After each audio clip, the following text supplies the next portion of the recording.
A'udzubillahi minasyaitonirrajim. Bismillahirrahmanirrahim. Assalamualaikum warahmatullahi wabarakatuh. Alhamdulillahirabbil alamin. Allahumma shalli ala sayyidina Muhammad wa ala sayyidina Muhammad wa barik wasallim. Allahumma shalli ala sayyidina Muhammadil fatihil lima ughliq wal khatimi lima sabaq nasiril haqqi bil haqqi wal hadi ila siratikal mustaqim wa ala alihi haqqa qadrihi wa miqdarihil azim.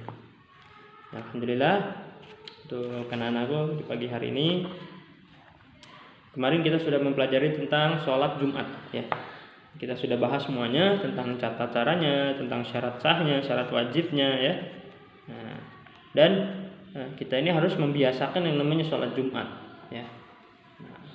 Untuk laki-laki khususnya ya. Untuk selanjutnya di hari ini kita akan mempelajari tentang sholat duha ya. Kita akan mempelajari tentang sholat duha. Jadi, mungkin dari kita semua sudah tahu ya, sudah tahu mengenai sholat duha tersebut ya, dan kenapa kita harus mengerjakan serta apa hukumnya. Nah, jadi sholat duha ini ya adalah sholat sunnah yang dikerjakan seseorang ya, seorang muslim ya tentunya ketika waktu duha. Nah, waktu duha ini adanya di waktu ketika matahari ini mulai naik ya, kurang lebih 7 hasta sejak terbitnya matahari ya, kira-kira pukul 7 pagi ya hingga waktu zuhur. Nah, jumlah rakaat sholat duha itu minimal adalah 2 rakaat dan maksimal 8 rakaat serta dilakukan dalam 1-2 rakaat sekali salam. Nah, jadi sholat duha ini ya, cara melakukannya itu 2 rakaat dengan sekali salam ya. Dan biasanya sholat duha ini dikerjakan ini ketika jam-jam yang memang jam 7 sampai sebelum zuhur. Ya, bahkan ada yang bilang, ada yang mengatakan bahwasannya sholat duha ini afdolnya ketika jam 9, ketika jam 10. Nah, jadi yang selanjutnya menurut jumhur ulama, ya menurut pendapat para ulama, bahwa maksimal melaksanakan sholat duha ini kan 8 rakaat ya, sebagaimana diriwayatkan dalam hadis ya dari Ummu Hani binti Abi Thalib, Rasulullah SAW pernah mengerjakan sholat duha sebanyak 8 rakaat. Pada setiap 2 rakaat beliau mengucap salam. Nah, jadi sholat duha ini dilakukan paling banyak 8 rakaat, paling sedikit 2 rakaat. Dan 2 rakaat ini langsung 1 salam ya, sebagaimana yang diriwayatkan dalam hadis. Nah, seperti itu. Selanjutnya hukum dan syarat sah sholat duha ya. Jadi sama seperti hal-hal yang lainnya ya, ketika kita melakukan sesuatu maka ada hukumnya serta syarat sahnya ya. Nah, jadi ulama kita ya, kita ini kan memiliki 4 mazhab ya, yang sepakat bahwasannya sholat duha ini adalah hukumnya sunnah ya. Nah, bagaimana dalam hadis ini dijelaskan ya, di pagi hari ada kewajiban bagi seluruh ya, persendian kalian untuk bersedekah. Maka setiap bacaan tasbih adalah sedekah, setiap bacaan tahmid adalah sedekah, setiap bacaan tahlil adalah sedekah, dan setiap bacaan takbir adalah sedekah. Demikian juga amar ma'ruf dan nahi munkar adalah sedekah. Semua ini bisa dicukupkan dengan melaksanakan sholat duha sebanyak 2 rakaat. Nah, sebagaimana dalam hadis lain pun dijelaskan, nah, kekasihku Rasulullah SAW mewasiatkan aku untuk tidak meninggalkan 3 perkara selama aku masih hidup. Yang pertama, puasa 3 hari di setiap bulan ya. Yang kedua, sholat duha. Yang ketiga, tidak tidur sampai aku sholat witir. Nah, jadi dari 2 hadis tersebut ya kita dapat menyimpulkan bahwa hukum sholat duha ini adalah sunnah. Artinya suatu perbuatan yang apabila dilakukan mendapatkan pahala dan apabila ditinggalkan itu tidak mendapatkan dosa ya. Nah, adapun syarat sah sholat duha ya sama seperti sholat-sholat pada umumnya ya, jadi harus suci dari hadas kecil, suci dari hadas besar ya, suci badan, suci pakaian, suci tempatnya dari najis ya, dan menutup aurat, mengetahui masuknya waktu sholat, dan menghadap kiblat ya, sama seperti syarat sah sholat yang lainnya.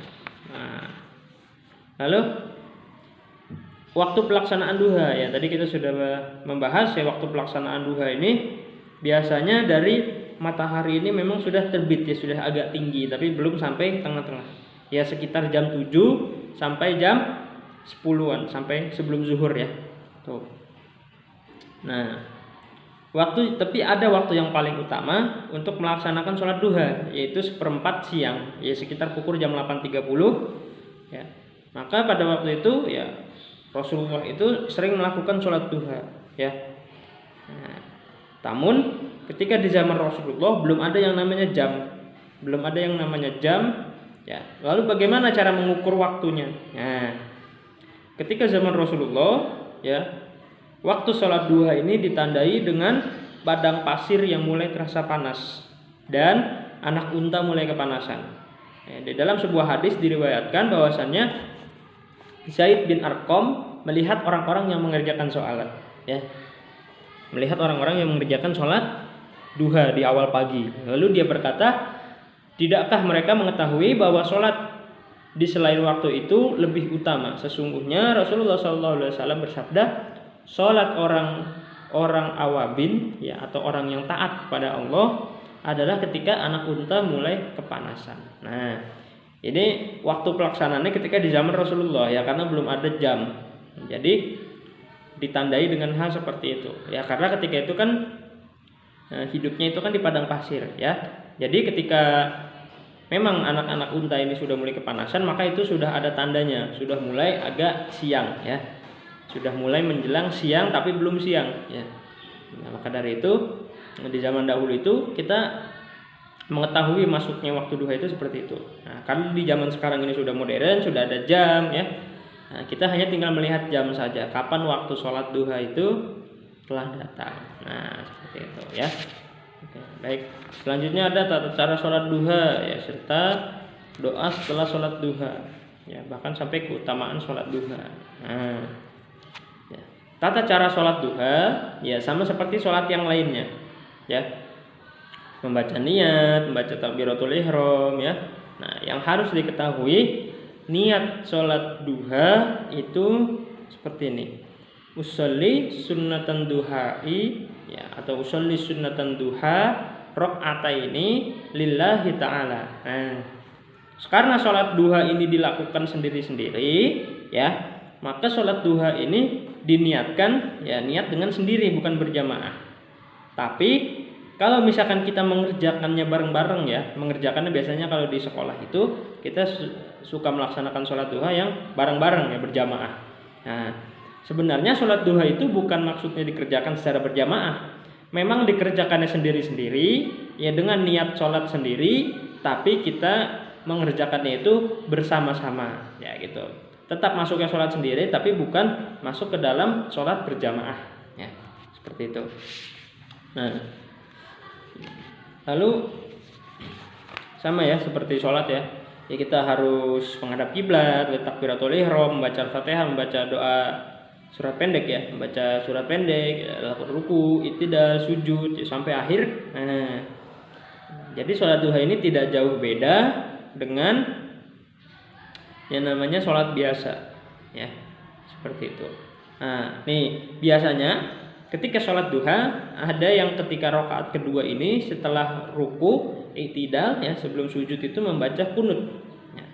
Jadi apa sih hukumnya kunut dalam sholat? Ya, sebenarnya kalau dalam ulama kunut ini adalah suatu doa, ya, jadi dibaca ketika sholat ini tidak apa-apa, ya, tidak ada hukumnya, ya, bahkan disunahkan, ya, hukumnya itu sunnah, dikerjakan lebih bagus mendapat pahala, kalau tidak dikerjakan ya tidak apa-apa, seperti itu, ya. Nah, tapi kalau dalam mazhab Imam Syafi'i, ya, ketika kita sholat subuh kunut ini dihukumi wajib, ya, bahkan ketika kita tidak kunut kita harus yang namanya melakukan sujud syahwi, ya, untuk mengganti kunut tersebut. Nah, ini yang harus diperhatikan, ya. Tuh, jangan sampai kita ini salah tentang masalah kunut, ya. Kalau kita tidak pakai kunut nih, kunut dalam sholat ini tidak ada, ya. Bacaan kunut adalah bacaan doa, itu yang harus diperhatikan. Nah, jadi jangan sampai salah tentang penafsirannya, ya. Nah, itu saja untuk pembelajaran hari ini. Nanti kita lanjut doa setelah sholat duha, ya, bahkan sampai keutamaan sholat duha. Itu saja untuk pembelajaran hari ini. Kita cukupkan dengan pembacaan hamdalah dan doa kafaratul majlis. Alhamdulillahirabbil alamin. Subhanaka Allahumma wa bihamdika asyhadu an la ilaha illa anta astaghfiruka wa atubu ilaik. Jazakumullahu khair. Assalamualaikum warahmatullahi wabarakatuh.